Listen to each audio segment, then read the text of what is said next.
در ناحیه واسه مؤسسه‌های تعلیمی برای فعالیت منتظم و ثمربخش در دوره تیرماه زمستان سالهای 2025-2026 آمادگی دیده ایستادند با مقصد اجرای قرار حکومت جمهوری تاجیکستان از 28 مارس سال 2025 در این خصوص در مؤسسه تحصیلات میانه عمومی رقم 24 واقع در دهه خواجه مومین دهات توگرک که از دو بنای تعلیمی عبارت میباشد طبق اطلاع رهبریت مؤسسه همه صنفخانه‌ها علاقه آماده کرده شدند. شیشه بندی تیره‌زن‌ها خوب به نظر می‌آید. ما از علاوه از زمستان گذرانی تنقیصی نداریم.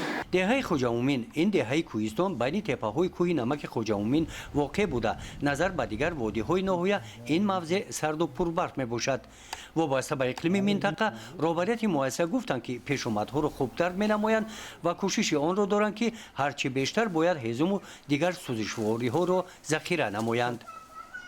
گزارش خواجه نظریف خدای نظر ظهوروف از ناحیه واسه برای برنامه اطلاعاتی نوید.